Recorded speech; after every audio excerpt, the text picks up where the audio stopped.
এনসিপির আহ্বায়ক নাহিদ ইসলাম বলেছেন, জুলাই গণহত্যায় কেবল ব্যক্তি শেখ হাসিনার অপরাধ নয়, বরং দলীয়ভাবে অপরাধে যুক্ত ছিল আওয়ামী লীগ। তাই কেবল অস্থায়ীভাবে কার্যক্রম নিষিদ্ধ করে নয়, আওয়ামী লীগ ইস্যু বিচারের মাধ্যমে নিষ্পত্তি হওয়া উচিত। আজ ট্রাইব্যুনালে আসামি পক্ষের আইনজীবীর জেরা শেষে ব্রিফিংয়ে তিনি এসব কথা বলেন।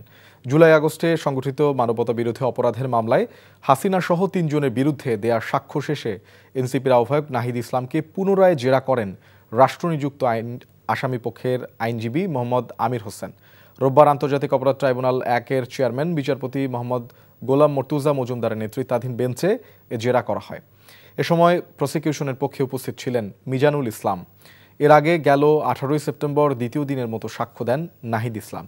সেদিন সাক্ষ্য গ্রহণ শেষে কিছু সময় জেরা করা হলেও তা শেষ না হওয়ায় ট্রাইব্যুনাল রোববার পর্যন্ত কার্যক্রম মুলতবি করেন।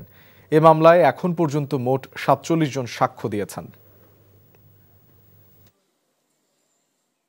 ব্যক্তির সংগঠিত অপরাধ নয়, বরং এটা রাজনৈতিক অপরাধ। ফলে দল হিসেবে আওয়ামী লীগকে বিচারের আওতায় আনা উচিত।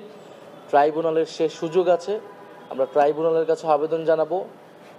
ট্রাইব্যুনালের কাছে এখন যথেষ্ট তথ্য প্রমাণ এসেছে এবং শেখ হাসিনা যেহেতু দলীয় প্রধান এবং রাজনৈতিকভাবে ক্ষমতা নিরঙ্কুশ করতে, ক্ষমতায় টিকে থাকতে জনগণের বিরুদ্ধে গিয়ে তাকে জনগণকে হত্যার সিদ্ধান্ত তিনি নিয়েছিলেন, জনগণ প্রতিরোধ করে তাকে উৎখাত করেছিল। ফলে এটা আওয়ামী লীগের সংগঠিত অপরাধ রাজনৈতিকভাবে। আওয়ামী লীগকে দল হিসেবে বিচারের আওতায় দ্রুত সময়ের মধ্যে আনা উচিত। বান্ডেল থাকলে প্রতি সেনমানিতে টাকা বাঁচবে।